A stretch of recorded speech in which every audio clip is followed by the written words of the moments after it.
साथियों, नमस्कार, जय भीम, नमो बुद्धाय। मैं अश्विनी कुमार यादव, एडवोकेट, आपका स्वागत करता हूँ। साथियों, इस देश की वर्तमान परिस्थितियों से सभी लोग वाकिफ़ हैं।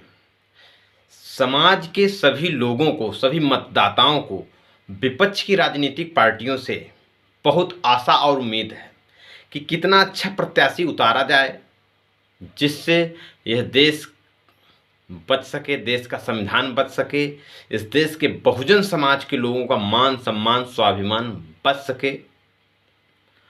और बहुत से सामाजिक बौद्धिक वैचारिक लोग बचाने में कोशिश भी लगे हुए हैं। उत्तर प्रदेश में जो विपक्ष की भूमिका में निभाने वाली पार्टी है समाजवादी पार्टी। समाजवादी पार्टी से बहुत सारी उम्मीदें हैं। माननीय राष्ट्रीय अध्यक्ष अखिलेश यादव जी से बहुत उम्मीदें हैं कि किस प्रकार से इंडिया गठबंधन जो बना हुआ है उसको हवा पानी देते हुए कहाँ पर कैसा प्रत्याशी उतारा जाए। लेकिन बहुत दुख की बात होती है कि वर्तमान समय में एक वैचारिक लड़ाई जिस प्रकार से चल रही है, उस वैचारिक लड़ाई को लड़ने के लिए माननीय राष्ट्रीय अध्यक्ष जी ने एक पीडीए नाम का जो नारा दिया है, पिछड़ा दलित अल्पसंख्यक, वह एक बहुत बेहतरीन नारा है, एक विचारधारा है जो वर्तमान समय में बहुत कारगर हो सकती है। लेकिन यहाँ पर यह जिला स्तर मनमानी कर रहा है, व्यक्तिगत महत्वाकांक्षाएं स्थापित किए हुए हैं, या राष्ट्रीय स्तर से ऐसा चल रहा है। मेरा मुख्य उद्देश्य यह है कि समाजवादी पार्टी जिस प्रकार से विपक्ष की भूमिका में है उस प्रकार से देखा जाए तो बहुत अच्छी जो लड़ाई लड़ने के लिए तालमेल समाज के लोगों में बनानी चाहिए वह नहीं दिखता है। क्योंकि समाजवादी पार्टी के जो फ्रंटल संगठन हैं, हर एक राजनीतिक पार्टी में फ्रंटल संगठन होते हैं और वो फ्रंटल संगठनों में विभिन्न जाति के लोगों को जोड़ा जाता है और उनमें जोड़ने के साथ उनका जिलाध्यक्ष बनाया जाता है, उनके द्वारा समाज के लोगों को जोड़ा जाता है और यह दिखाने की कोशिश की जाती है कि हम प्रत्येक जाति के प्रतिनिधित्व दे रहे हैं, समान दे रहे हैं, सम्मान दे रहे हैं, जिससे वह जातियाँ उसके साथ जुड़ती हैं, उसकी राजनीतिक ताकत बनती हैं और लोकतंत्र में ओट ताकत होती है। लेकिन समाजवादी पार्टी में जितने फ्रंटल संगठन हैं उनकी आज तक क्या उपयोगिता है यह देखने को नहीं मिल रही है। क्योंकि जितने भी संगठन हैं लगभग फ्रंटल संगठन के अलग अलग जातियों के जिला अध्यक्ष बनाए जाते हैं। वह इसलिए बनाए जाते हैं कि इन समाज के लोगों को हम जिला अध्यक्ष बना करके इनको सम्मान दे रहे हैं तो उस समाज के लोगों को ऐसा लगे कि इस पार्टी में हमारे समाज के लोगों को मान सम्मान है, ये हमारे हक अधिकारों की बात करते हैं, इनके साथ रहने से हमारा मान स्वाभिमान सम्मान जिंदा रहेगा, इसलिए उस पार्टी में आते हैं। लेकिन समाजवादी पार्टी, क्योंकि सारे सवाल हम अपने ही लोगों से इसलिए पूछेंगे क्योंकि हमारी जो उम्मीद है हमारे ही अपने लोगों से उम्मीद है, लेकिन हमारे लोग जब गलती करेंगे तो हम उसमें सवाल जरूर करेंगे। माननीय राष्ट्रीय अध्यक्ष जी से भी यह सवाल है, प्रदेश अध्यक्ष जी से भी सवाल है और सभी ये सवाल सभी जिलों के जिला संगठन से भी है कि समाजवादी पार्टी के जितने विभिन्न फ्रंटल संगठन हैं उन संगठनों की क्या प्रासंगिकता है, क्या उपयोगिता है जो इनको बनाया गया है। क्योंकि मैं फतेहपुर ज़िले से हूं और फतेहपुर ज़िले में मैं यह देखता हूं कि जितने भी संगठन हैं, फ्रंटल संगठन हैं, उनके जिला अध्यक्षों को कोई मान सम्मान नहीं है, कोई उनकी उपयोगिता नहीं दिखती है। ना तो उनको मंच में सम्मान दिया जाता है, ना मंच के द्वारा उनको बोलने का मौका दिया जाता है कि वह अपने बातों को रखें, अपने समाज को उस विचारधारा में, समाजवादी विचारधारा में आकर्षित करें, यह बताएं कि हमको क्यों इस संगठन में रहना चाहिए, हमको क्यों इस विचारधारा में रहना चाहिए। क्योंकि वर्तमान समय में एक विचारधारा की लड़ाई चल रही है और बहुजन समाज के लिए, ओबीसी एससी एसटी माइनॉरिटी के लिए जो विचारधारा है, समाजवादी विचारधारा है, यही विचारधारा है जो विपक्ष की विचारधारा से लड़ने का काम कर रही है। लेकिन सभी जात के लोग यह आशा और उम्मीद रखते हैं कि शायद हमको यहाँ पर कुछ सम्मान मिले, हमारे लोगों को सम्मान मिले।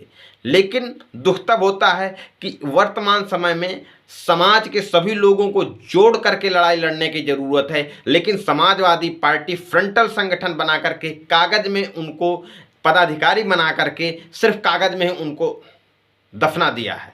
उनको ना तो उपयोग कर रही है पार्टी, क्योंकि उपयोग करेंगे उनकी उपयोगिता क्या है यह प्रदर्शित होने की ज़रूरत है। जब उनकी कोई उपयोगिता नहीं है तो संगठन क्यों बनाए गए हैं? और यदि संगठन बनाए गए हैं उपयोग में लेने के लिए तो उनको उपयोग में लाना चाहिए, जिससे समाज के सारे लोग संगठन में जुड़ें और संगठन मजबूत हो, जिससे हम विपक्ष को हराने में आसानी प्राप्त कर सकें। लेकिन ऐसा नहीं हो रहा है, इसलिए हमारी भावनाएं यह आहत होती हैं कि जो विभिन्न जातियों के लोग हमारे संगठन में काम करते हैं, हमको अधिक से अधिक उन लोगों को मौका देना चाहिए। उनको यह दिखाने की ज़रूरत है इस देश में, इस समाज में, कि हमारी समाजवादी विचारधारा समाज के सभी लोगों को लेकर के चलती है और सभी लोगों को लेकर के चलती है, और ले करके ही हम विचारधारा से लड़ेंगे और संविधान को बचाएंगे। लेकिन ऐसा नहीं देखा जा रहा है। पीडीए के नाम पर कहीं न कहीं एक छलवा है कि अंबेडकर वाहिनी के एक संगठन भी बनाया गया है, लेकिन अंबेडकर वाहिनी में जितने कार्यकर्ता हैं वह बहुत ही वैचारिक लोग हैं। अगर उन लोगों को साधन संसाधन उपलब्ध कराया जाए, समाज के एक एक लोगों को वह बहुत अच्छी तरह से जागरूक कर सकते हैं कि हमको क्यों समाजवादी विचारधारा में आना चाहिए, हमको क्यों समाजवादी पार्टी को वोट करना चाहिए। लेकिन कार्यकर्ता पदाधिकारी पार्टी के पास सब कुछ होने के बावजूद पार्टी उनका उपयोग नहीं कर रही है। अगर भविष्य में फिर हार का सामना देखना पड़ता है तो मैं यह कहूँगा कि पार्टी खुद न खुद जिम्मेदार है, इसमें मतदाता और कार्यकर्ता पदाधिकारी जिम्मेदार नहीं है, क्योंकि आपके पास हर प्रकार के हर समाज के लोग जुड़े हैं, आप पार्टी में जोड़ रखे हैं, लेकिन आप उनको कैसे प्रयोग करते हैं वह आप कर काम है कि उनको कैसे हम उपयोग करें। आपकी नैतिक जिम्मेदारी बनती है कि हर एक व्यक्ति के लोगों को हमने जोड़ा है तो उनको क्या काम दिया जाए और उनको कहाँ पर कैसे प्रयोग किया जाए। लेकिन ऐसा नहीं किया जा रहा है। ऐसा क्यों नहीं किया जा रहा है, इसका जवाब देना चाहिए। फतेहपुर में जितने अभी तक कार्यक्रम हुए, गिने चुने लोग ही मंचासीन होते हैं, मंचों में बोलते हैं, लेकिन समाज के हर वर्ग के लोगों को बोलना चाहिए, खास करके उन लोगों को बोलना चाहिए और जोड़ना चाहिए जो लोग हमसे दूर जाते हैं, जिनको भारतीय जनता पार्टी बहका करके अपने पक्ष में रखा है और यह आरोप लगाया है और आरोप लगाती रही है कि समाजवादी पार्टी इस समाज के लोगों को उपेक्षित नज़र से देखा है, उपेक्षित व्यवहार किया है। लेकिन ऐसी कोई पहल नहीं हो रही है। मैंने अपने कुछ लोगों से ऐसी शिकायत की कि समाजवादी पार्टी में ऐसा नहीं हो रहा है, तो लोग ये ऐसे जवाब देते हैं कि यह वर्तमान जो वक्त है जवाब सवाल करने का नहीं है, जोड़ करके काम करने का है। तो साथियों, हम जोड़ करके चुनाव के टाइम तो जोड़ करके ही जिताया जाता है, लेकिन जब हम जुड़ करके किसी को चुनाव जिता देते हैं और वो जीत करके चला जाता है तो हम 5 साल उससे सवाल करने का, ना ही हम जिला संगठन से सवाल करने का मौका पाते हैं, ना ही जिसको हमने जनप्रतिनिधि चुना है। तो वास्तविक सवाल करने का और सवाल पूछने का यही वक्त है कि हम आपके साथ यदि आ रहे हैं तो क्यों आ रहे हैं, और हम आपको वोट दें तो क्यों दें, आप हमारी क्या मदद करेंगे, आपकी क्या गारंटी है कि हम आपके साथ आएं और आप हमारी मदद करेंगे। क्योंकि अभी तक जो मैंने देखा है, सिर्फ और सिर्फ विचारधारा के नाम पर यह कहा जाता है कि पीडीए को वोट दिया जाए, पीडीए ही हराएगा एनडीए को। लेकिन जब पीडीए के लोगों को नहीं जोड़ा जा रहा, पीडीए की विचारधारा समाज में नहीं पहुंचाई जा रही है, अंबेडकरी विचारधारा को, लोहिया विचारधारा को एक साथ मिलकर के कैसे काम करना है, ऐसे लोगों को मंचों से नहीं बोलने को मौका दिया जाएगा। और जो ऑफशूट संगठन है, फ्रंटल संगठन है, उनको आगे कर करके उनकी ड्यूटी नहीं लगाई जाएगी, उनके पदाधिकारियों को उनके कर्तव्यों का नहीं दिया जाएगा, तो मुझे लगता है कि यह कहीं न कहीं सिर्फ व्यक्तिगत जो नेता हैं उनके व्यक्तिगत महत्वाकांक्षाएं छिपी हुई हैं कि हम ही नेता बने टहले, पार्टी का हित हो या अनहित हो, देश का संविधान बचे या न बचे, समाजवादी पार्टी का अस्तित्व बचे या न बचे, हमारी नेतागिरी का अस्तित्व बचा रहना चाहिए। ऐसे लोगों से बच करके रहने की जरूरत है समाजवादी पार्टी के राष्ट्रीय अध्यक्ष जी से मेरा यह निवेदन है। क्योंकि ऐसा मैं देख रहा हूं कि